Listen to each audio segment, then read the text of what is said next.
ಇವತ್ತು ಜಗತ್ತಿನಲ್ಲಿ ಒಂದು ದೇಶ ಇದೆ. ಇವತ್ತು ಈ ದೇಶದ ಕರೆನ್ಸಿಯಿಂದನೇ ಜಗತ್ತಿನಾದ್ಯಂತ ಆಯಿಲ್ ವ್ಯಾಪಾರ ಆಗುತ್ತೆ, ಇಂಟರ್ನ್ಯಾಷನಲ್ ಬಿಸ್ನೆಸ್ ಆಗುತ್ತೆ. ಮತ್ತೆ ಜಗತ್ತಿನ ಬಹುತೇಕ ಸೆಂಟ್ರಲ್ ಬ್ಯಾಂಕ್ಗಳು ಈ ದೇಶದ ಕರೆನ್ಸಿನ ತಮ್ಮ ದೇಶ ಉಳಿಸ್ಕೊಳಕ್ಕೋಸ್ಕರ ಎತ್ತಿಟ್ಕೊಂಡಿರ್ತವೆ. ಈ ದೇಶದ ಸೆಂಟ್ರಲ್ ಬ್ಯಾಂಕ್ ಏನಾದರೂ ಇಂಟ್ರೆಸ್ಟ್ ರೇಟ್ನ ಚೇಂಜ್ ಮಾಡಿದ್ರೆ ಜಗತ್ತಿನಾದ್ಯಂತ ದೊಡ್ಡ ದೊಡ್ಡ ಬ್ಯಾಂಕ್ಗಳೆಲ್ಲ ಕೂಡ ಇಂಟ್ರೆಸ್ಟ್ ರೇಟ್ನ ಚೇಂಜ್ ಮಾಡಬೇಕಾಗತ್ತೆ. ಈ ದೇಶ ಏನಾದರೂ ಒಂದ್ಸಲ ಅಕ್ಷಿ ಅಂತ ಸೀನಿದ್ರೆ ಸಾವಿರಾರು ಕಿಲೋಮೀಟರ್ ದೂರದಲ್ಲಿರೋ ದೇಶಗಳಿಗೆ ಶೀತ ಆಗುತ್ತೆ. ಇವತ್ತು ಇಡೀ ವರ್ಲ್ಡ್ನ ಫೈನಾನ್ಷಿಯಲ್ ಸಿಸ್ಟಮ್ನ ಕಂಟ್ರೋಲ್ ಮಾಡ್ತಿರೋ ಈ ದೇಶ ಯಾವುದು ಅಂದರೆ ಅದು ಅಮೆರಿಕ. ಸುಮಾರು 100 ವರ್ಷದ ಹಿಂದೆ ಅಮೆರಿಕ ಈ ಥರ ಸೂಪರ್ ಪವರ್ ಆಗಿರಲಿಲ್ಲ. ಆವಾಗ ಅಮೆರಿಕ ಲೆಕ್ಕಕ್ಕೆ ಇರಲಿಲ್ಲ. ಆಗ ಅಮೆರಿಕದ ಲೀಡರ್ಗಳಿಗೆ ಗೊತ್ತಾಗುತ್ತೆ, ಯಾರು ಗೋಲ್ಡ್ನ ಕಂಟ್ರೋಲ್ ಮಾಡ್ತಾರೆ ಅವರು ದುಡ್ಡನ್ನ ಕಂಟ್ರೋಲ್ ಮಾಡ್ತಾರೆ, ಯಾರು ದುಡ್ಡನ್ನ ಕಂಟ್ರೋಲ್ ಮಾಡ್ತಾರೆ ಅವರು ಇಡೀ ಜಗತ್ತಿನ ಫೈನಾನ್ಷಿಯಲ್ ಸಿಸ್ಟಮ್ನೇ ಕಂಟ್ರೋಲ್ ಮಾಡ್ತಾರೆ, ಯಾರು ಫೈನಾನ್ಷಿಯಲ್ ಸಿಸ್ಟಮ್ನ ಕಂಟ್ರೋಲ್ ಮಾಡ್ತಾರೆ ಅವರು ಇಡೀ ಜಗತ್ತನ್ನೇ ಕಂಟ್ರೋಲ್ ಮಾಡ್ತಾರೆ. ಅದಕ್ಕೆ ಅಮೆರಿಕ ಫಸ್ಟು ಗೋಲ್ಡ್ನ ಕಂಟ್ರೋಲ್ ಮಾಡೋಕ್ಕೆ ಸ್ಟಾರ್ಟ್ ಮಾಡುತ್ತೆ. ಕ್ರಿಸ್ತಶಕ 1900ನೇ ಇಸ್ವಿ ಆರಂಭದಲ್ಲಿ ಅಮೆರಿಕ ಹತ್ರ ಕೇವಲ 1800 ಟನ್ ಗೋಲ್ಡ್ ಇರುತ್ತೆ. ನೆಕ್ಸ್ಟ್ 20 ರಿಂದ 30 ವರ್ಷ ಬರೋಷ್ಟೊತ್ತಿಗೆ ಈ 1800 ಟನ್ ಗೋಲ್ಡ್ 21,000 ಟನ್ ಆಗುತ್ತೆ. ಈ 21,000 ಟನ್ ಎಷ್ಟು ದೊಡ್ಡದಂದ್ರೆ ಆ ಟೈಮಲ್ಲಿ ಜಗತ್ತಿನಲ್ಲಿದ್ದ ಎಲ್ಲಾ ಗೋಲ್ಡ್ನ ಒಂದು ತಗಾಕಿದ್ರೆ 70% ಗೋಲ್ಡ್ ಜಸ್ಟ್ ಅಮೆರಿಕ ಹತ್ರನೇ ಇತ್ತು. ಆದರೆ ಇವತ್ತು ಅಮೆರಿಕ ಹತ್ರ ಅಷ್ಟು ದೊಡ್ಡ ಗೋಲ್ಡ್ ಇಲ್ಲ. ಇವತ್ತು ಅಮೆರಿಕ ಹತ್ರ ಇರೋದು 8,100 ಟನ್ನು. ಸುಮಾರು 60% ಗೋಲ್ಡ್ನ ಅಮೆರಿಕ ಕಳ್ಕೊಂಡಿದೆ. ಆದರೂ ಕೂಡ ಇವತ್ತು ಅಮೆರಿಕ ಜಗತ್ತಿನ ಪವರ್ಫುಲ್ ಕಂಟ್ರಿ ಆಗಿದೆ. ಇವತ್ತು ಅಮೆರಿಕ ಜಗತ್ತನ್ನ ಕಂಟ್ರೋಲ್ ಮಾಡುತ್ತೆ. ಇದು ಹೇಗೆ ಏನು ಅಂತ ಈ ಪ್ರಶ್ನೆಗೆ ಉತ್ತರ ಹುಡ್ಕೊಂಡು ನಾವು 100 ವರ್ಷದ ಹಿಂದೆ ಹೋಗ್ಬೇಕಾಗತ್ತೆ. 100 ವರ್ಷದ ಹಿಂದೆಯಿಂದ ಹೇಗೆ ಅಮೆರಿಕ ಗೋಲ್ಡ್ನ ಇಟ್ಕೊಂಡು ಇಡೀ ಜಗತ್ತನ್ನ ಕಂಟ್ರೋಲ್ ಮಾಡ್ತು ಅಂತ ಇದ್ರ ಬಗ್ಗೆ ಪೂರ್ತಿ ತಿಳ್ಕೊಬೇಕಂದ್ರೆ ಈ ವಿಡಿಯೋನ ದಯವಿಟ್ಟು ಪೂರ್ತಿಯಾಗಿ ನೋಡಿ.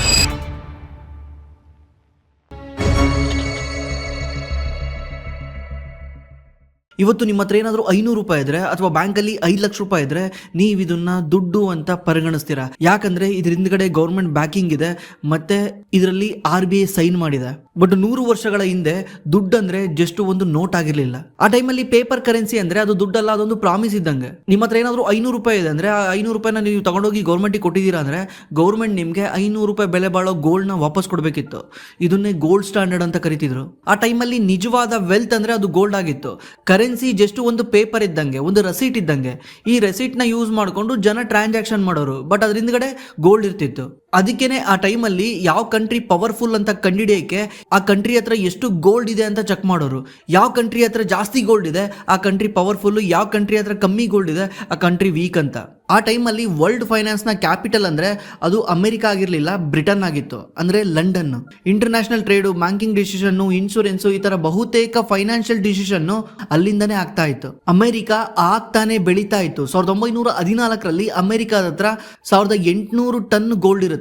1800 ಟನ್ ಈಗಲೂ ಕೂಡ ದೊಡ್ಡ ನಂಬರ್ ಅನ್ಸುತ್ತೆ, ಆದ್ರೆ ಅಂತ ಎಕ್ಸ್ಟ್ರಾರ್ಡಿನರಿ ನಂಬರ್ ಏನಾಗಿರ್ಲಿಲ್ಲ. ಇದಕ್ಕಿನ್ನ ಬೇರೆ ಬೇರೆ ದೇಶಗಳ ಹತ್ರನೇ ಜಾಸ್ತಿ ಗೋಲ್ಡ್ ಇತ್ತು. ಆದ್ರೆ ಈ ಮುಂದಿನ 30 ವರ್ಷದಲ್ಲಿ ಈ 1800 ಟನ್ ಗೋಲ್ಡ್ ಇದ್ದಕ್ಕಿದ್ದಂಗೆ 21,000 ಟನ್ ಆಗುತ್ತೆ. ಗೋಲ್ಡ್ ಇಷ್ಟೊಂದು ಹೆಚ್ಚಾದ ತಕ್ಷಣ ಅಮೆರಿಕದ ಪವರ್ ಕೂಡ ಸಡನ್ಲಿ ರೈಸ್ ಆಗುತ್ತೆ. ಅಮೆರಿಕದ ಹತ್ರ ಇದ್ದಕ್ಕಿದ್ದಂಗೆ ಇಷ್ಟೊಂದು ಗೋಲ್ಡ್ ಬರಕ್ಕೆ ಮೆಜಾರಿಟಿಯಾಗಿ 3 ಕಾರಣಗಳಿದಾವೆ. ಅದರಲ್ಲಿ ಮೊದಲನೇದೇ 1929ರ ಸ್ಟಾಕ್ ಮಾರ್ಕೆಟ್ ಕ್ರ್ಯಾಶ್. 1929ರಲ್ಲಿ ಅಮೆರಿಕಾದಲ್ಲಿ ಅತಿ ದೊಡ್ಡ ಸ್ಟಾಕ್ ಮಾರ್ಕೆಟ್ ಕ್ರ್ಯಾಶ್ ಆಗುತ್ತೆ. ಇದಕ್ಕೆ ಕಾರಣ ಅಲ್ಲಿನ ಜನ ಆ ಸ್ಟಾಕ್ ಮಾರ್ಕೆಟ್ನ ಸುಮ್ಮನೆ ಮೇಲ್ ತಗೊಂಡೋಗಿರ್ತಾರೆ. ಇದ್ರದ್ದು ಸಪ್ರೇಟ್ ಹಿಸ್ಟ್ರಿನೇ ಇದೆ. ಒಂದು ಸಲ ಈ ಸ್ಟಾಕ್ ಮಾರ್ಕೆಟ್ ಕ್ರ್ಯಾಶ್ ಆದ ತಕ್ಷಣ ಅಮೆರಿಕದ ಅತಿ ದೊಡ್ಡ ಫೈನಾನ್ಷಿಯಲ್ ಕ್ರೈಸಿಸ್ ಬರುತ್ತೆ. ಅದನ್ನೇ ದಿ ಗ್ರೇಟ್ ಡಿಪ್ರೆಷನ್ ಅಂತ ಕರೀತಾರೆ. ಇದಾದ ತಕ್ಷಣ ಅಮೆರಿಕದಲ್ಲಿ ಇದ್ದ ಕಂಪ್ನಿಗಳು ಒಂದೊಂದಾಗಿ ಕ್ಲೋಸ್ ಆಗ್ತಾ ಇರ್ತವೆ. ಕಂಪ್ನಿಗಳಿಗೆ ದುಡ್ಡೇ ಸಿಗ್ತಾ ಇರಲ್ಲ. ಮತ್ತೆ ಒಂದೇ ಸಲ ಕಂಪ್ನಿಗಳು ಈ ತರ ಕ್ಲೋಸ್ ಆದ್ರೆ ಜನಗಳು ಜಾಬ್ ಕಳ್ಕೊಂತಾರೆ. ಜನಗಳ ಹತ್ರ ದುಡ್ಡು ಇರಲ್ಲ. ಜನಗಳ ಹತ್ರ ದುಡ್ಡು ಇಲ್ದಿದ್ದ ಕಾರಣದಿಂದ ಜನ ಏನ್ ಮಾಡ್ತಿದ್ರು, ಬ್ಯಾಂಕಿಂದ ಹೋಗಿ ದುಡ್ಡನ್ನ ವಿಡ್ರಾ ಮಾಡ್ತಾ ಇದ್ರು. ಜನ ಹೋಗಿ ಎಲ್ಲರೂ ಬ್ಯಾಂಕಿಂದ ದುಡ್ಡನ್ನ ವಿಡ್ರಾ ಮಾಡಿದ್ರೆ ಏನಾಗುತ್ತೆ, ಬ್ಯಾಂಕ್ ಯಾವಾಗಲೂ ಕೂಡ 10 ಇಯರ್ಸ್ 15 ಇಯರ್ಸ್ ಆಗಿ ಲೋನ್ ಕೊಟ್ಟಿರುತ್ತೆ. ಬ್ಯಾಂಕ್ ಹತ್ರ ದುಡ್ಡು ಇರಲ್ಲ. ಅವಾಗ ಬ್ಯಾಂಕ್ ಕೂಡ ಮುಳುಗೋಗ್ತಾ ಇದ್ವು. ಅವಾಗ ಬ್ಯಾಂಕ್ ಮುಳುಗೋದ್ರೆ ಏನಾಗುತ್ತೆ, ಜನಗಳ ಮೇಲೆ, ಅವ್ರ ಕರೆನ್ಸಿ ಮೇಲೆ ಡೌಟ್ ಬರುತ್ತೆ, ಆ ಡಾಲರ್ ಮೇಲೆ ಡೌಟ್ ಬರುತ್ತೆ. ಅದಕ್ಕೆ ಆ ಜನ ಏನ್ ಮಾಡ್ತಾರೆ, ಅವಾಗ ಕರೆನ್ಸಿನೆಲ್ಲಾನು ಸೆಲ್ ಮಾಡಿ, ಅವ್ರ ಡಾಲರ್ ಸೆಲ್ ಮಾಡಿ ಗೋಲ್ಡ್ ಬೈ ಮಾಡ್ತಾ ಇರ್ತಾರೆ. ಪ್ರತಿಯೊಬ್ರು ಗೋಲ್ಡ್ ಬೈ ಮಾಡ್ಕೊಂಡು ಮನೇಲಿ ಇಟ್ಕೊತಾ ಇರ್ತಾರೆ. ಯಾಕಂದ್ರೆ ಅವ್ರಿಗೆ ಕರೆನ್ಸಿ ಮೇಲೆ ನಂಬಿಕೆ ಇರಲ್ಲ, ಗೋಲ್ಡ್ ಮೇಲೆ ನಂಬಿಕೆ ಇರುತ್ತೆ. ಇದೇ ಅಮೆರಿಕಾಗೆ ಬಿಗ್ಗೆಸ್ಟ್ ಪ್ರಾಬ್ಲಮ್ ಆಗುತ್ತೆ.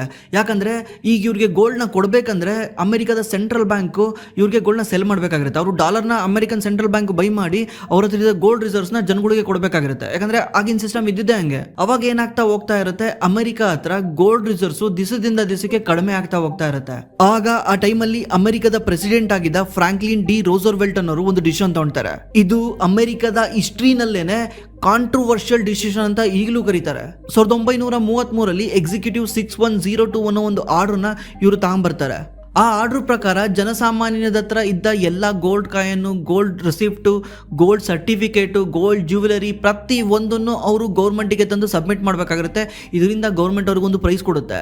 ಯಾರಾದರೂ ಗೋಲ್ಡ್ನ ಮುಚ್ಚಿಟ್ಕೊಂಡ್ರೆ ಮನೆಯಲ್ಲಿ ಅವರಿಗೆ 10 ವರ್ಷ ಜೈಲ್ ಅಂತ ಅನೌನ್ಸ್ ಮಾಡಿರುತ್ತೆ. ಆಗ ಗೌರ್ಮೆಂಟ್ ಇವ್ರಿಗೆ 1 ಔನ್ಸ್ ಗೋಲ್ಡಿಗೆ $20.67 ಕೊಡ್ತಾ ಇರುತ್ತೆ. 1 ಔನ್ಸ್ ಅಂದ್ರೆ 28 ಗ್ರಾಮ್ ಸಮಥಿಂಗ್ ಆಗುತ್ತೆ. ಇವತ್ತು ನಿಮ್ಗೆ ಈ ತರ ವಿಷಯ ಏನಾದ್ರು ಕೇಳಿದ ತಕ್ಷಣ ಶಾಕಿಂಗ್ ಅನ್ಸುತ್ತೆ. ಗೌರ್ಮೆಂಟ್ ಈ ತರನು ಮಾಡುತ್ತಾ, ನನ್ನ ಮನೇಲಿರೋ ಗೋಲ್ಡ್ ಎಲ್ಲಾನು ಇಸ್ಕೊಳುತ್ತಾ ಅಂತ. ಬಟ್ ಅಮೆರಿಕ ಅವಾಗ ಮಾಡಿರುತ್ತೆ. ಆ ಟೈಮಲ್ಲಿ ಅಮೆರಿಕದ ಹತ್ರ ಇದ್ದ ಗೋಲ್ಡ್ ರಿಸರ್ವ್ಸ್ ಸಡನ್ಲಿ ಇನ್ಕ್ರೀಸ್ ಆಗುತ್ತೆ. ಈ ತರ ಜನಗಳ ಹತ್ರ ಎಲ್ಲ ಗೋಲ್ಡ್ ಇಸ್ಕೊಂಡ ತಕ್ಷಣ 1800 ಟನ್ ಇದ್ದ ಗೋಲ್ಡ್ ಇದ್ದಕ್ಕಿದ್ದಂಗೆ 5000 ಟನ್ ಆಗುತ್ತೆ. ಬಟ್ ಇದರಲ್ಲಿ ಟ್ವಿಸ್ಟ್ ಏನಂದ್ರೆ, ಗೌರ್ಮೆಂಟ್ ಜನಗಳ ಹತ್ರ $20 ತಗೊಂಡಿದೆ. ತಗೊಂಡು ಸ್ವಲ್ಪ ದಿವಸದಲ್ಲೇನೆ ಆ ಒರಿಜಿನಲ್ ಪ್ರೈಸ್ ನ $35 ಮಾಡ್ಬಿಡ್ತಾರೆ. ಅಂದ್ರೆ ಗೌರ್ಮೆಂಟ್ ಜನಗಳ ಹತ್ರ ಗೋಲ್ಡ್ ನ ಕಮ್ಮಿ ಪ್ರೈಸಿಗೆ ಬೈ ಮಾಡಿ ಅಫಿಷಿಯಲ್ ಪ್ರೈಸ್ ನ ಆಟೋಮೆಟಿಕ್ಲಿ ಇನ್ಕ್ರೀಸ್ ಮಾಡ್ಕೊಂತಾರೆ. ಈ ಡಿಸಿಷನ್ ಬಗ್ಗೆ ಈಗಲೂ ಕೂಡ ಅಮೆರಿಕದಲ್ಲಿ ಡಿಬೇಟ್ ನಡೀತಾ ಇದೆ. ಒಬ್ಬರೊಬ್ರು ಹೇಳ್ತಾರೆ ಎಕಾನಮಿನ ಸೇವ್ ಮಾಡೋಕ್ಕೆ ಮಾಡಿದ್ದು ಅಂತ. ಬಟ್ ಒಬ್ಬರೊಬ್ರು ಹೇಳ್ತಾರೆ ಇದು ಜಗತ್ತಿನಲ್ಲೇ ಅತಿ ದೊಡ್ಡ ಆಸ್ತಿ ಒಬ್ಬರಿಂದ ಇನ್ನೊಬ್ಬರಿಗೆ ಟ್ರಾನ್ಸ್ಫರ್ ಮಾಡಿದ ಹಿಸ್ಟ್ರಿ ಅಂದ್ರೆ ಅದು ಇದೇನೆ ಅಂತ. ವೆಲ್ತ್ ಟ್ರಾನ್ಸ್ಫರ್ ಅಂದ್ರೆ ಇದೇನೆ ಅಂತ. ಇಷ್ಟೆಲ್ಲ ಆದ್ರೂ ಕೂಡ ಅಮೆರಿಕ ಹತ್ರ ಸ್ಟಿಲ್ ಜಗತ್ತಿನ ಅತಿ ದೊಡ್ಡ ಗೋಲ್ಡ್ ರಿಸರ್ವ್ಸ್ ಇರಲಿಲ್ಲ. ಮತ್ತೆ ಅಮೆರಿಕಾಗೆ ಅತಿ ದೊಡ್ಡ ಗೋಲ್ಡ್ ರಿಸರ್ವ್ಸ್ ಬರೋದು 1939 ಜಗತ್ತಿನ 2ನೇ ಮಹಾಯುದ್ಧ. 1939 ಜಗತ್ತಿನಲ್ಲಿ 2ನೇ ಅತಿ ದೊಡ್ಡ ಮಹಾಯುದ್ಧ ಸ್ಟಾರ್ಟ್ ಆಗುತ್ತೆ. ಇದರಲ್ಲಿ ಜರ್ಮನಿ, ಇಟಲಿ, ಜಪಾನ್ ಒಂದ್ ಕಡೆ ಇದ್ರೆ ಬ್ರಿಟನ್, ಫ್ರಾನ್ಸ್ ಒಂದ್ ಕಡೆ ಇರುತ್ತೆ. ಇದರಿಂದ ಜಗತ್ತೇ ಈ ಯುದ್ಧದಲ್ಲಿ ಭಾಗಿಯಾಗಿರುತ್ತೆ. ಈ ಯುದ್ಧ ಅಂದ್ರೆ ಸುಮ್ಮನೆ ಮಾಡಕ್ಕಾಗಲ್ಲ. ಈ ಯುದ್ಧಕ್ಕೆ ಗನ್ ಬೇಕು, ಫೈಟರ್ ಜೆಟ್ ಬೇಕು, ಮಿಷನರೀಸ್ ಬೇಕು, ಪ್ರತಿ ಒಂದು ಸಲಕರಣೆಗಳು ಬೇಕು. ಇದನ್ನೆಲ್ಲ ತಗೊಂಡ್ಬೇಕಂದ್ರೆ ಲಕ್ಷಾಂತರ ಕೋಟಿ ರೂಪಾಯಿ ದುಡ್ಡು ಬೇಕು. ಆಗ ಅಮೆರಿಕ ಈ ಯುದ್ಧದಲ್ಲಿ ಇನ್ನೂ ಎಂಟ್ರಿ ಆಗಿರಲ್ಲ. ಯಾಕಂದ್ರೆ ಅಮೆರಿಕ ಯುರೋಪ್ಗಿನ್ನ ದೂರ ಇರುತ್ತೆ. ಅಮೆರಿಕ ಯುರೋಪ್ಗಿನ್ನ ದೂರ ಇದ್ದಿದ್ದ ಕಾರಣದಿಂದ ಅಮೆರಿಕಾಗೆ ಇದರಿಂದ ಅಷ್ಟೊಂದು ಎಫೆಕ್ಟ್ ಆಗಲ್ಲ. ಮತ್ತೆ ಈ ದೇಶಗಳಿಗೆ ಯುದ್ಧ ಮಾಡಕ್ಕೆ ಯುದ್ಧ ಸಲಕರಣೆಗಳು ಬೇಕಾದಾಗ ಅಮೆರಿಕ ಏನ್ ಮಾಡ್ತಾನೆ, ಇದ್ದಕ್ಕಿದ್ದಂಗೆ ಅಮೆರಿಕದ ಫ್ಯಾಕ್ಟರಿಗಳಲ್ಲಿ gun, aircraft, military vehicles, food supply ಪ್ರತಿ ಒಂದನ್ನು ಮ್ಯಾನುಫ್ಯಾಕ್ಚರಿಂಗ್ ಮಾಡ್ಸಕ್ ಸ್ಟಾರ್ಟ್ ಮಾಡ್ತಾನೆ. ಮ್ಯಾನುಫ್ಯಾಕ್ಚರಿಂಗ್ ಮಾಡಿ ಅದನ್ನ ಈ ಯುದ್ಧ ಕಂಟ್ರಿಗಳಿಗೆ ಕಳಿಸ್ತಾ ಇರ್ತಾನೆ. ಈ ಯುದ್ಧದಲ್ಲಿ ಭಾಗಿಯಾಗಿರೋ ಕಂಟ್ರಿಗಳು ಅಮೆರಿಕಾಗೆ ಕೇಳ್ಕೊಂತವೆ, ಇವಾಗ ಕರೆಂಟ್ಲಿ ನಮ್ಮ ಹತ್ರ ದುಡ್ಡಿಲ್ಲ, ಈ ಯುದ್ಧ ಮುಗಿದ್ಮೇಲೆ ನಮ್ ದುಡ್ಡೆಲ್ಲ ಕೊಡ್ತೀವಿ, ಫಸ್ಟ್ ನೀವು ಈ ಯುದ್ಧ ಸಲಕರಣೆಗಳನ್ನ ಕಳಿಸಿ ಅಂತ ಕೇಳ್ಕೊಂತವೆ. ಆಗ ಅಮೆರಿಕ ಸ್ಟ್ರೈಟ್ ಅವೇ ಇದನ್ನ ರಿಜೆಕ್ಟ್ ಮಾಡುತ್ತೆ. ಇಲ್ಲ, ದುಡ್ಡಿಲ್ಲ ಅಂದ್ರೆ ವ್ಯವಹಾರನೇ ಇಲ್ಲ. ಸರಿ, ದುಡ್ಡಿಲ್ವಾ ನಿಮ್ಮ ಹತ್ರ ಇರೋ ಗೋಲ್ಡ್ ಕೊಡಿ ಅಂತ ಅಮೆರಿಕ ಕೇಳ್ಕೊಳುತ್ತೆ. ಇದಕ್ಕೆ ಒಪ್ಕೊಂಡು ಯುರೋಪ್ ಕಂಟ್ರಿಗಳು ಅಮೆರಿಕಾಗೆ ಗೋಲ್ಡ್ ನ ಕಳಿಸಿ ಯುದ್ಧ ಸಾಮಗ್ರಿಗಳನ್ನ ತರಿಸ್ಕೊಂತ ಇರ್ತಾರೆ. ನಮ್ಮ ಇಂಡಿಯಾದಲ್ಲಿ ಒಂದು ಮಾತಿದೆ, ಲಕ್ಷ್ಮಿ ಚಂಚಲೆ ಅವಳು ಒಬ್ಬರ ಹತ್ರ ನಿಂತ್ಕೊಳಲ್ಲ ಅಂತ. ಅದೇ ರೀತಿ ನಮ್ಮ ಹತ್ರ ಇರೋ ಗೋಲ್ಡ್ನ ಈ ಬ್ರಿಟನ್ನು ತಗೊಂಡು ಒತ್ಕೊಂಡು ಹೋದ್ಮೇಲೆ ಅವ್ರು ತಿಳ್ಕೊಂಡಿರ್ತಾರೆ. ಮತ್ತೆ ಇವ್ರ ಹತ್ರ ಇರೋ ಗೋಲ್ಡ್ನ ಅಮೆರಿಕಕ್ಕೆ ತಗೊಂಡೋಗಿ ಸಾಗಿಸ್ತಾರೆ. ಇದರಿಂದ ಅಮೆರಿಕ ಹತ್ರ ಇದ್ದಿದ್ದ ಗೋಲ್ಡ್ ರಿಸರ್ವ್ಸು ಸಡನ್ಲಿ ಇನ್ಕ್ರೀಸ್ ಆಗುತ್ತೆ. 1930 ಅಮೆರಿಕ ಹತ್ರ 6000 ಟನ್ ಗೋಲ್ಡ್ ಇರುತ್ತೆ. ನೆಕ್ಸ್ಟು 14 ವರ್ಷದಲ್ಲೇನೆ ಅದು 21,000 ಟನ್ ಆಗುತ್ತೆ. ಅಂದ್ರೆ ಜಗತ್ತಿನ ಸುಮಾರು 70% ಗೋಲ್ಡ್ ಅಮೆರಿಕ ಹತ್ರನೇ ಇರುತ್ತೆ. ನಾನು ಅವಾಗಲೇ ಹೇಳ್ದಂಗೆ ಗೋಲ್ಡ್ ಅಂದ್ರೆ ಜಸ್ಟ್ ಗೋಲ್ಡ್ ಅಲ್ಲ, ಆಗಿನ ಕಾಲದಲ್ಲಿ ಗೋಲ್ಡ್ ಅಂದ್ರೆ ಒಂದು ಪವರ್ ಅಂತ. ಅದೇ ರೀತಿ ಅಮೆರಿಕ ಈ ಪವರ್ನ ಉಪಯೋಗಿಸ್ಕೊಳುತ್ತೆ. ಒಂದು ಸಲ ಈ ಯುದ್ಧ ಮುಗಿಯುವಂತ ಪರಿಸ್ಥಿತಿಗೆ ಬಂದಾಗ 1944 ಅಮೆರಿಕ ಜಗತ್ತಿನಾದ್ಯಂತ ಕಂಟ್ರಿಗಳ ಜೊತೆ ಒಂದು ವ್ಯಾಪಾರದ ಡೀಲ್ ಮಾಡುತ್ತೆ. ಅದೊಂದು ಡೀಲಿಂದ ಇವತ್ತು ಕೂಡ ಅಮೆರಿಕನ ಜಗತ್ತಿನ ಅತಿ ಪವರ್ಫುಲ್ ಕಂಟ್ರಿ ಅಂತ ಕರೀತಾರೆ. ಆ ಡೀಲ್ ಯಾವುದು ಅಂದ್ರೆ, ಜಗತ್ತಿನಲ್ಲಿ 2ನೇ ವರ್ಲ್ಡ್ ವಾರ್ ಮುಗಿಯೋ ಟೈಮಲ್ಲಿ ಯುರೋಪ್ ಕಂಟ್ರಿಗಳು ತತ್ತರಿಸಿ ಹೋಗಿರ್ತವೆ. ಈ ಕಂಟ್ರಿಗಳ ಎಕಾನಮಿನೇ ಡೆಸ್ಟ್ರಾಯ್ ಆಗೋಗಿರುತ್ತೆ. ಇವಾಗ ಈ ಕಂಟ್ರಿಗಳು ಹೊಸದಾಗಿ ತನ್ನ ದೇಶನ ಬಿಲ್ಡ್ ಮಾಡಬೇಕಾಗಿರುತ್ತೆ. ಯಾಕಂದ್ರೆ ಈ ದೇಶಗಳಲ್ಲಿದ್ದ ಫ್ಯಾಕ್ಟ್ರಿ ಇರ್ಬೋದು, ರೋಡ್ ಇರ್ಬೋದು, ಬ್ರಿಡ್ಜ್ ಇರ್ಬೋದು, ಡ್ಯಾಮ್ ಇರ್ಬೋದು, ಪ್ರತಿ ಒಂದು ಯುದ್ಧದಿಂದ ಹಾಳಾಗಿರುತ್ತೆ. ಇವಾಗ ಈ ಎಲ್ಲಾ ಕಂಟ್ರಿಗಳು ತನ್ನ ದೇಶನ ಹೊಸದಾಗಿಂದ ಬಿಲ್ಡ್ ಮಾಡಬೇಕಾಗಿರುತ್ತೆ. ಆದ್ರೆ ಅಮೆರಿಕ ಪರಿಸ್ಥಿತಿ ಈ ತರ ಇರಲ್ಲ. ಅಮೆರಿಕ ಯುದ್ಧದಲ್ಲಿ ಇನ್ವಾಲ್ವ್ ಆದ್ರೂ ಕೂಡ ಅಮೆರಿಕಾಗ ಏನು ಎಫೆಕ್ಟ್ ಆಗಿರಲ್ಲ. ಯಾಕಂದ್ರೆ ಅಮೆರಿಕ ಯುರೋಪ್ಗಿನ್ನ ತುಂಬಾ ದೂರದಲ್ಲಿರುತ್ತೆ. ಇದರಿಂದ ಅಮೆರಿಕಾಗೆ ಏನು ಎಫೆಕ್ಟ್ ಆಗ್ದಲೆ ಅಮೆರಿಕನ್ ಫ್ಯಾಕ್ಟರಿಗಳು ಫುಲ್ ಕೆಪಾಸಿಟಿನಲ್ಲಿ ಮ್ಯಾನುಫ್ಯಾಕ್ಚರಿಂಗ್ ಮಾಡ್ತಾ ಇರ್ತವೆ. ಮ್ಯಾನುಫ್ಯಾಕ್ಚರಿಂಗ್ ಮಾಡಿ ಅದನ್ನ ಯುರೋಪ್ ಕಂಟ್ರಿಗಳಿಗೆ ಸೆಲ್ ಮಾಡ್ತಾ ಇರ್ತವೆ. ಆಗ ಜಗತ್ತಿನಲ್ಲಿ ಯಾವ್ದಾದ್ರು ಒಂದು ಸ್ಟೇಬಲ್ ಕಂಟ್ರಿ ಇದೆ ಅಂದ್ರೆ ಅದು ಅಮೆರಿಕನೇ ಆಗಿರುತ್ತೆ. ಇದರಿಂದ ಅಮೆರಿಕ ಒಂದು ಪ್ಲಾನ್ ಮಾಡುತ್ತೆ. ಏನಂದ್ರೆ ಆಗಿನ ಟೈಮಲ್ಲಿ ಗೋಲ್ಡ್ ಇಟ್ಕೊಂಡು ಟ್ರೇಡ್ ಮಾಡೋದು ತುಂಬಾ ಕಷ್ಟ ಇರುತ್ತೆ. ಯಾಕಂದ್ರೆ ಒಂದ್ ಪ್ಲೇಸ್ ಇಂದ ಇನ್ನೊಂದ್ ಪ್ಲೇಸ್ಗೆ ಗೋಲ್ಡ್ ನ ಸಾಗಿಸೋದೇ ಟೈಮ್ ಆಗುತ್ತೆ. ಅಷ್ಟೊತ್ತಿಗೆ ಸರಕು ಸಾಗಣೆಗಳೇ ಹೋಗ್ಬಿಟ್ಟಿರುತ್ತೆ. ಗೋಲ್ಡ್ಗಿನ್ನ ಫಾಸ್ಟ್ ಆಗಿ ಸರಕು ಸಾಗಣೆ ಹೋಗಿರುತ್ತೆ. ಇದರಿಂದ ಟ್ರೇಡ್ ಮಾಡೋದು ತುಂಬಾ ಡಿಫಿಕಲ್ಟ್ ಆಗುತ್ತೆ. ವರ್ಲ್ಡ್ ಎಕಾನಮಿ ಮತ್ತೆ ಮುಳುಗೋಗುತ್ತೆ ಅಂತ ಅಮೆರಿಕ ಏನ್ ಪ್ಲಾನ್ ಮಾಡ್ತಾನೆ, ಜಗತ್ತಿನ 44 ಕಂಟ್ರಿಗಳಿಗೆ ಇವೊಂದೊಂದು ಪ್ಲಾನ್ ನ ಅವ್ರು ಮುಂದೆ ಇಡ್ತಾನೆ. ಅದೇನೆ ಬ್ರಿಟನ್ ವುಡ್ ಅಗ್ರಿಮೆಂಟ್ ಅಂತ ಕರೀತಾರೆ. ಈ ಅಗ್ರಿಮೆಂಟ್ ಅಲ್ಲಿ ಅಮೆರಿಕ ಈ 44 ಕಂಟ್ರಿಗಳಿಗೆ ಕೇಳ್ಕೊಂತಾನೆ, ಈ ತರ ನಾವು ಗೋಲ್ಡ್ ಅಲ್ಲಿ ಟ್ರೇಡ್ ಮಾಡಿದ್ರೆ ಎಕಾನಮಿ ಸ್ಲೋ ಡೌನ್ ಆಗುತ್ತೆ, ನಾವು ಇನ್ನೂ ಕುಸಿಬೇಕಾಗತ್ತೆ. ಅದಕ್ಕೆ ಗೋಲ್ಡ್ ಎಲ್ಲಾನು ಒಂದೇ ತಗಿರ್ಲಿ, ಒಂದಾಗ ಸ್ಟೋರ್ ಆಗ್ಲಿ, ಅದ್ರ ಮೇಲೆ ಯಾವ್ದಾನ ಒಂದು ಕರೆನ್ಸಿಯಿಂದ ನಾವು ಹೊಸದಾಗಿ ಟ್ರೇಡ್ ಮಾಡೋಣ. ಇದರಿಂದ ಏನಾಗುತ್ತೆ, ನಮ್ಮ ಗ್ಲೋಬಲ್ ಎಕಾನಮಿ ಫಾಸ್ಟ್ ಆಗಿ ಗ್ರೋ ಆಗುತ್ತೆ ಅಂತ ಅಮೆರಿಕ ಪ್ಲಾನ್ ಮಾಡಿ ಹೇಳ್ತಾನೆ. ಈ ಪ್ಲಾನ್ ಅಲ್ಲಿದ್ದ 44 ಕಂಟ್ರಿಗಳಿಗೂ ಕೂಡ ಒಳ್ಳೇದನ್ಸುತ್ತೆ. ಯಾಕಂದ್ರೆ ಆ ಟೈಮಲ್ಲಿ ಅಂತ ಪರಿಸ್ಥಿತಿ ಇರುತ್ತೆ. ಆಗ ಅಮೆರಿಕ ಒಂದು ಪ್ಲಾನ್ ಮಾಡುತ್ತೆ. ಏನಂದ್ರೆ ಎವ್ರಿ 1 ಔನ್ಸ್ ಗೋಲ್ಡಿಗೆ 28 ಗ್ರಾಮ್ ಏನೋ ಆಗುತ್ತೆ. ಈ 28 ಗ್ರಾಮ್ ಗೋಲ್ಡಿಗೆ $35 ಅಂತ ಫಿಕ್ಸ್ ಮಾಡಿರ್ತಾನೆ ಅಮೆರಿಕ. ಅಂದ್ರೆ ನಾಳೆ ಯಾರಾದ್ರೂ ಅಮೆರಿಕಾಗೆ ಈ $35 ನ ತಗೊಂಡೋಗಿ ಕೊಟ್ರೆ ಅಮೆರಿಕ ಅವರಿಗೆ 1 ಔನ್ಸ್ ಗೋಲ್ಡ್ ನ ಕೊಡ್ತಾ ಇರ್ತಾನೆ. ಅಂದ್ರೆ American currency, American US dollar ಇವಾಗ ಗೋಲ್ಡ್ ಜೊತೆ ಪೆಗ್ ಆಗಿರುತ್ತೆ. ಇದರಿಂದ ಜಗತ್ತಿನಾದ್ಯಂತ ಎಲ್ಲಾ ಕಂಟ್ರಿಗಳು ಗೋಲ್ಡ್ ನ ಬಿಟ್ಬಿಟ್ಟು ಡಾಲರ್ ಅಲ್ಲಿ ಟ್ರೇಡ್ ಮಾಡಕ್ ಸ್ಟಾರ್ಟ್ ಮಾಡ್ತವೆ. ಮುಂಚೆ ಜಗತ್ತಿನ ಕಂಟ್ರಿಗಳು ಅವರ ರಿಸರ್ವ್ಸ್ ಅಲ್ಲಿ ಗೋಲ್ಡ್ ನ ಇಟ್ಕೊಂತಿರ್ತಾರೆ. ಬರ್ತಾ ಬರ್ತಾ ಅವರೆಲ್ಲರೂ ಡಾಲರ್ ನ ಇಟ್ಕೊಳಕ್ ಸ್ಟಾರ್ಟ್ ಮಾಡ್ತಾರೆ. ಈಗಲೂ ಕೂಡ ಡಾಲರ್ ಸಿಸ್ಟಮ್ ಇರೋದು. ಬಟ್ ಎಲ್ಲಾನು ಚೆನ್ನಾಗಿ ಹೋಗ್ತಿರೋ ಟೈಮ್ ಅಲ್ಲೇನೆ ಅಮೆರಿಕ ಇದೇನ್ ಅಗ್ರಿಮೆಂಟ್ ಮಾಡಿರ್ತಾನಲ್ಲ ಅದನ್ನ ಒಂದೇ ದಿವಸ ಬಂದ್ಬಿಟ್ಟು ಬ್ರೇಕ್ ಮಾಡ್ಬಿಡ್ತಾನೆ. 1944ರಿಂದ 1971 ಈ ಬ್ರಿಟನ್ ವುಡ್ ಅಗ್ರಿಮೆಂಟ್ ಆರಾಮಾಗೆ ನಡ್ಕೊಂಡು ಹೋಗ್ತಾ ಇರುತ್ತೆ. ಜಗತ್ತಿನಾದ್ಯಂತ ಕಂಟ್ರಿಗಳು ಡಾಲರ್ ನ ಯೂಸ್ ಮಾಡ್ತಾ ಇರ್ತವೆ. ಬಟ್ ಇದರಲ್ಲಿ ಪ್ರಾಬ್ಲಮ್ ಏನಿರುತ್ತೆ ಅಂದ್ರೆ ಅಮೆರಿಕ ಡಾಲರ್ ನ ಪ್ರಿಂಟ್ ಮಾಡಬಹುದು. ಅಮೆರಿಕ ಹತ್ರ ಡಾಲರ್ ಎಷ್ಟು ಬೇಕಾದ್ರೂ ಪ್ರಿಂಟ್ ಮಾಡೋ ಪವರ್ ಇದೆ, ಆದ್ರೆ ಗೋಲ್ಡ್ ನ ಪ್ರಿಂಟ್ ಮಾಡಕ್ ಪವರ್ ಇಲ್ಲ. ಯಾಕಂದ್ರೆ ಗೋಲ್ಡ್ ನ ನೀವು ಹೋಗಿ ಮೈನಿಂಗ್ ಮಾಡಬೇಕು, ಮೈನಿಂಗ್ ಮಾಡಿ ಅದನ್ನ ಹೊರಗೆ ತೆಗಿಬೇಕು. ನೋಟ್ ಆದ್ರೆ ಯಾರು ಬೇಕಾದ್ರೂ ಪ್ರಿಂಟ್ ಮಾಡಬಹುದು. ಅದೇ ರೀತಿ ಅಮೆರಿಕ ಹೊಸದಾಗಿ ಡಾಲರ್ ನ ಪ್ರಿಂಟ್ ಮಾಡ್ತಾನೆ ಇರ್ತಾನೆ. ಅದೇ ರೀತಿ ಅಮೆರಿಕ 1964ರಲ್ಲಿ ತನಗೆ ಬೇಕಾಗಿಲ್ಲದ ಒಂದು ವಾರ್ ಮಾಡ್ತಾನೆ. ಅದೇ ವಿಯೆಟ್ನಾಂ ವಾರ್. ಈ ವಿಯೆಟ್ನಾಂ ವಾರ್ ಅಲ್ಲಿ ಅಮೆರಿಕ ಲಕ್ಷಾಂತರ ಕೋಟಿ ರೂಪಾಯಿ ಸುರಿತಾನೆ. ಕೆಲ್ಸಕ್ಕೆ ಬರ್ದಿದ್ದು ವಾರಿಗೆ ಸುಮ್ಮನೆ ದುಡ್ಡು ಸುರಿತಿರ್ತಾನೆ. ಅಲ್ಲಿನ ಜನಗಳು, ಖುದ್ದು ಅಮೆರಿಕನ್ ಜನಗಳು ಈ ವಾರನ ನಿಲ್ಲಿಸಿ ಅಂತ ಸ್ಟ್ರೈಕ್ ಮಾಡ್ತಿರ್ತಾರೆ. ಯಾಕಂದ್ರೆ ಅಮೆರಿಕಾಗೆ ಇದರಿಂದ ಏನೂ ಪ್ರಯೋಜನ ಆಗ್ತಿರಲ್ಲ. ಅಮೆರಿಕದ ದುಡ್ಡು ಹೊರಗಡೆ ಹೋಗ್ತಾ ಇರುತ್ತೆ. ಇದರಿಂದ ಬೇರೆ ದೇಶದ ಕಂಟ್ರಿಗಳು ಇದನ್ನೆಲ್ಲ ನೋಡಿ ಕ್ವಶನ್ ಮಾಡ್ತಾರೆ. ಎಲ್ಲಾ ದೇಶಗಳು ಅಮೆರಿಕಾಗೆ ತಗೊಂಡೋಗಿ ಡಾಲರ್ ನ ಕೊಟ್ಬಿಟ್ಟು ಗೋಲ್ಡ್ ನ ವಾಪಸ್ ಕೊಡಿ ಅಂದ್ರೆ ಅಮೆರಿಕ ಹತ್ರ ನಿಜವಾಗ್ಲೂ ಇವಾಗ ಅಷ್ಟು ಗೋಲ್ಡ್ ಇದೆಯಾ ಅಂತ. ಇದೇ ರೀತಿ ಡೌಟ್ ನ ಫ್ರಾನ್ಸ್ ನ ಪ್ರೈಮ್ ಮಿನಿಸ್ಟರ್ ಪಬ್ಲಿಕ್ ಅಲ್ಲಿ ಬಂದು ಕೇಳ್ತಾರೆ, ನಮಗೆ ಈ ಪೇಪರ್ ಡಾಲರ್ ಬೇಡ, ನಮಗೆ ನಮ್ಮ ಗೋಲ್ಡ್ ಬೇಕು, ನಮ್ಮ ಗೋಲ್ಡ್ ಕೊಡಿ ಅಂತ. ಇವ್ರೊಂದ್ಸಲ ಈ ತರ ಸ್ಟೇಟ್ಮೆಂಟ್ ಕೊಟ್ಟ ತಕ್ಷಣ ಬೇರೆ ಬೇರೆ ಕಂಟ್ರಿಗಳು ಕೂಡ ಇದಕ್ಕೆ ಸಪೋರ್ಟ್ ಮಾಡ್ತಾರೆ. ಸಪೋರ್ಟ್ ಮಾಡಿ ಇವ್ರ ಹತ್ರ ಇದ್ದ ಡಾಲರ್ ನ ಅಮೆರಿಕಾಗೆ ವಾಪಸ್ ಕೊಟ್ಟು ಅವ್ರ ಹತ್ರ ಇದ್ದ ಗೋಲ್ಡ್ ನ ವಾಪಸ್ ಇಸ್ಕೊಂತಾ ಇರ್ತಾರೆ. ಇದೇ ರೀತಿ ಎವ್ರಿ ಡೇ ಗೋಲ್ಡ್ ಅವರವರ ದೇಶಕ್ಕೆ ತಾಂಬರ್ತಾ ಇರ್ತಾರೆ.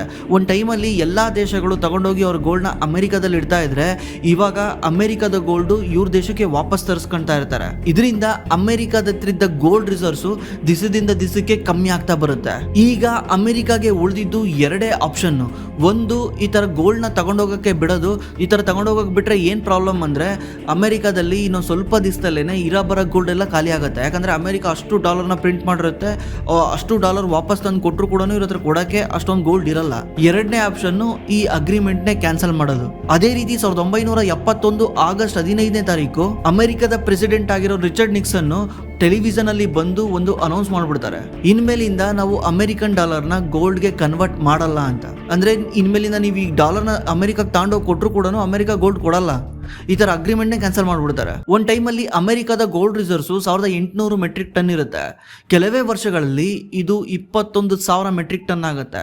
ಮತ್ತೆ ಸ್ವಲ್ಪ ದಿವಸ ಕಳಿಯೋ ಅಷ್ಟೊತ್ತಿಗೆ ವಾಪಸ್ ಅದು 8,000 ಟನ್ನಿಗೆ ಬರುತ್ತೆ. ಅಮೆರಿಕ ಜಗತ್ತಿನ ಮುಂದೆ ಕೊಟ್ಟ ಮಾತನ್ನ ನಿರ್ವಹಿಸಕ್ಕಾಗ್ದಲೆ ಆ ಅಗ್ರಿಮೆಂಟ್ ಕೂಡ ಬ್ರೇಕ್ ಮಾಡುತ್ತೆ.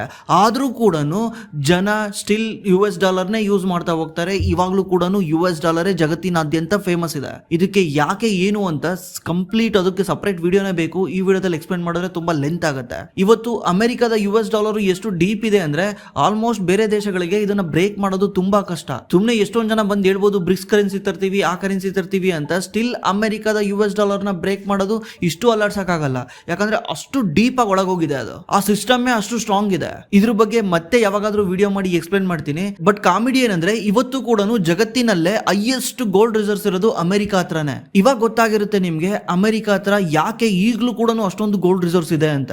ಬಟ್ ನಮ್ಮ ಇಂಡಿಯಾದಲ್ಲಿ ಇವಾಗ ಎಷ್ಟು ಗೋಲ್ಡ್ ಇದೆ ಅಂತ ನಿಮ್ಗೆ ಏನಾದ್ರು ಗೊತ್ತಿದೆಯಾ? ನಮ್ಮ ಜನಗಳ ಹತ್ರನೇ ಜಗತ್ತಿನ ದೊಡ್ಡ ದೊಡ್ಡ ಸೆಂಟ್ರಲ್ ಬ್ಯಾಂಕ್ಗಳಿಗಿನ್ನ ಜಾಸ್ತಿ ಗೋಲ್ಡ್ ಇದೆ. ಎಷ್ಟಿದೆ ಅಂತ ಗೊತ್ತಿದ್ರೆ ಕೆಳಗಡೆ ಕಾಮೆಂಟ್ ಮಾಡಿ. ಮತ್ತೆ ನಿಮ್ಗೆ ಏನಾದ್ರು ಸ್ಟಾಕ್ ಮಾರ್ಕೆಟ್ ಅಲ್ಲಿ ಇನ್ವೆಸ್ಟ್ ಮಾಡಕ್ಕೆ ಹೆಲ್ಪ್ ಬೇಕಿದ್ರೆ ನಮ್ಮ ಡಿಸ್ಕ್ರಿಪ್ಷನ್ ಅಲ್ಲಿ ಗೂಗಲ್ ಫಾರ್ಮ್ ಇದೆ. ಆ ಗೂಗಲ್ ಫಾರ್ಮ್ ಅಲ್ಲಿ ನೀವೇನಾದ್ರು ನಿಮ್ಮ ಡೀಟೇಲ್ ಎಂಟ್ರಿ ಮಾಡಿದ್ರೆ ನಮ್ಮ ಟೀಮ್ ನಿಮಗೆ ಕಾಲ್ ಮಾಡಿ ಹೆಲ್ಪ್ ಮಾಡ್ತಾರೆ. Thanks for watching. ಮತ್ತೆ ಸಿಗೋಣ.